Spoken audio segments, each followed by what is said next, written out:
This is video number 1 for sections 4.3 and 4.4, Understanding Equations of Exponential Functions.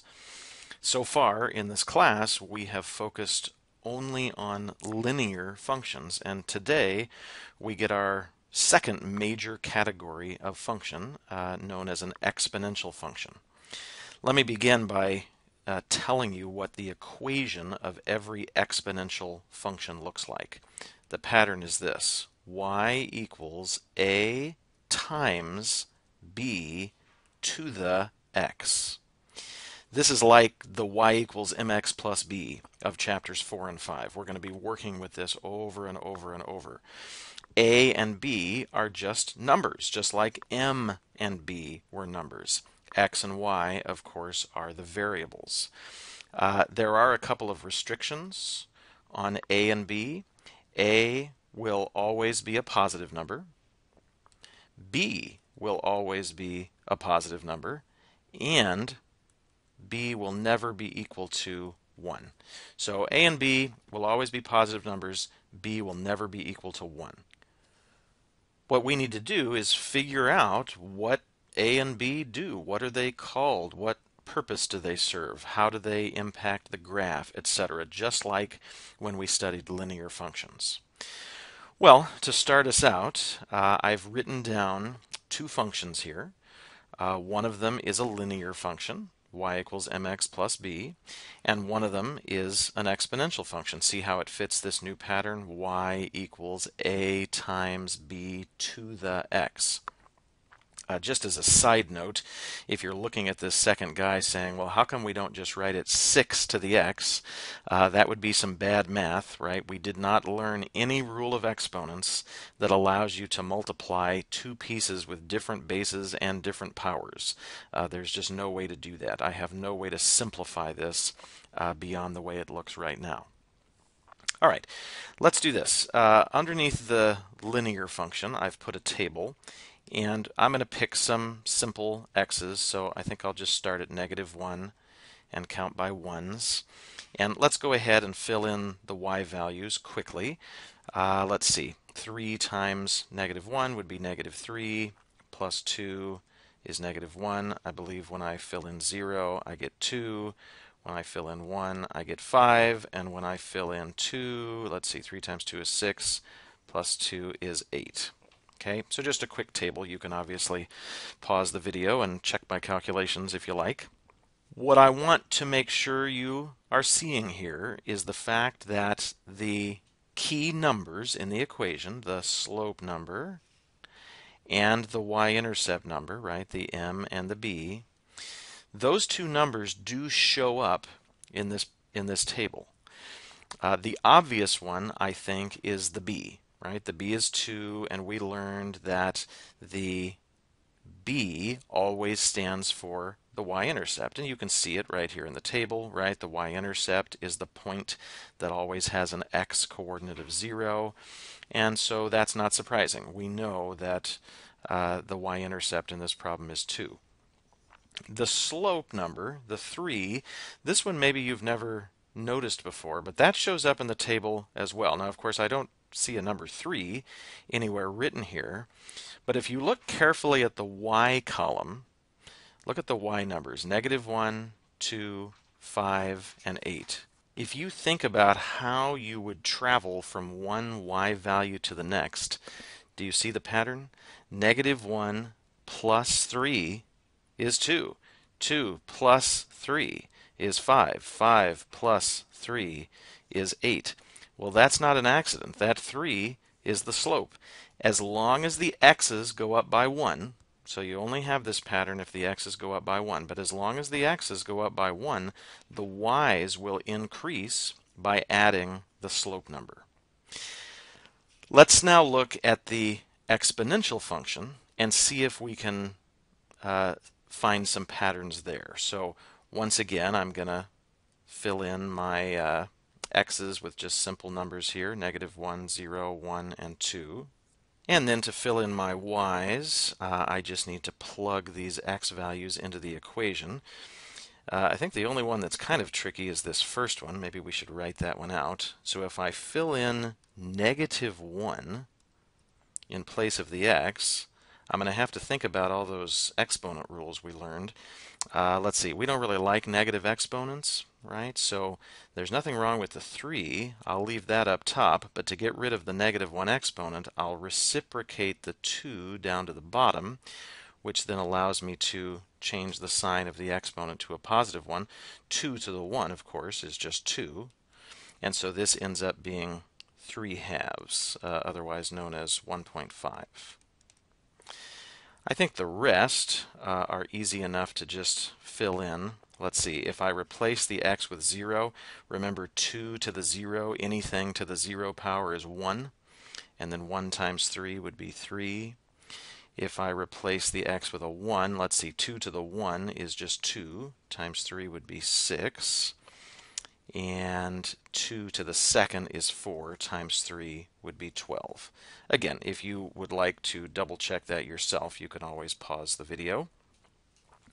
Now that we have the table filled in, we have our x's and we have our y's, I'd just like you to do the same thing. I'd like you to concentrate on the two numbers in the equation, the a and the b, and let's see if we can figure out where those show up in the table. Well, again, this time I think the most obvious one is the a. The a is a 3. Here it is right here in the table. When we plugged in 0 for x, that made this part, the 2 to the x part, essentially change to a 1, and the only thing I had left was the 3. Well, that'll happen every single time. That means the 3 will always show up next to the 0, or rather I should say the a will always show up next to the 0. What's the a then? Well, the a must be the y-intercept. So that's our first big result here. Every time you see that a number for these next couple of chapters, you'll know that is the y-intercept. 0, comma a, in other words, will always be the y-intercept. Okay, let's focus on the b. The b is 2. Where is that showing up in the table? Well, it's a very similar idea to what we saw with the slope. It has to do with how you move from one y value to the next. Now, obviously, it's not an adding pattern. If I add 3 plus 2, I don't get 6. I'm guessing if you look carefully, though, you can probably see it. How do I go from 1.5 to 3? I multiply by 2. How do I go from 3 to 6? Again, times 2, and 6 to 12 times 2. We call the b, because of that pattern, we call the b the base multiplier. It's the value that continues to multiply down the y column, again, as long as the x's go up by 1. So just like the slope pattern, this pattern only works if the x's go up by 1. Well, let's look at a couple more examples just to convince ourselves that this was not a fluke. I've written down here a couple of other exponential functions. You can see they fit the pattern. Y equals a times b to the x. Again, remember, there's no way to simplify this. Here's another one. This time the b is a fraction. Notice that you can use the dot to signify the multiplication, or you can use the parentheses to signify the multiplication. It doesn't matter. Let's again quickly fill in some tables here. I'll just pick on those same x values. Once again, I think the negative 1 is maybe the only one that's tricky here. That would be 2 times 3 to the negative 1. In order to simplify that, I would need to move that 3 to the bottom so that I can make the exponent positive, and of course that just works out to be 2/3. That does not have a nice decimal version, so I'll just write 2/3 in my table. Let's see, if I plug 0 in for x, anything to the 0 is 1, times 2 would be 2. If I plug 1 in, 3 to the 1 is 3, times 2 is 6. 3 squared is 9, times 2 is 18. So here's my table. Do we notice those same patterns? Well, the a is 2. We were saying that the a is the y-intercept. Yep, here it is, 0, comma 2. It worked again. The b The 3 we said is this base multiplier.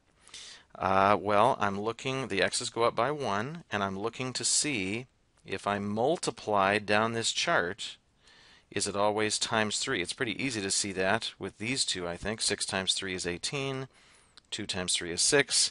And if you do a little calculation off on the side, you will see that 2/3 times 3 is equal to 2. It worked, again. Quickly, the last example. Let's see. Once again, I think it's that -1 that requires maybe a little bit of work here.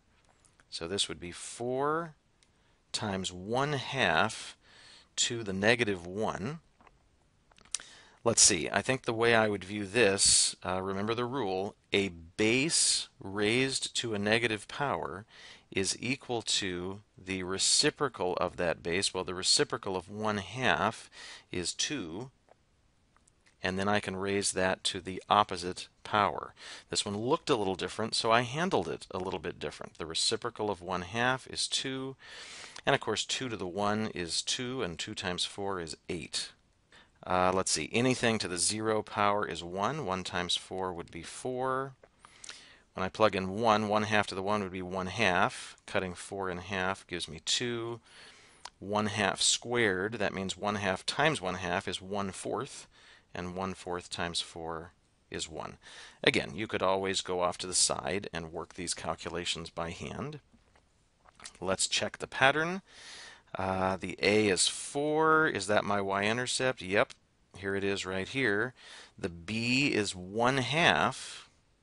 How do I move down the chart? Well, it might be that the pattern you notice is that the y values divide by 2, and that's correct. 8 divided by 2 is 4, 4 divided by 2 is 2, and so on. I'm looking for a multiplication pattern, however. Well, dividing by 2 in math is the same thing as multiplying by the reciprocal, multiplying by 1/2. If you cut 8 in half, you get 4. If you cut 4 in half, you get 2, and if you cut 2 in half, you get 1. The pattern is the same. You really want to drill into your head the patterns that we just found. The A will always be the y-intercept, and the B will always be this base multiplier.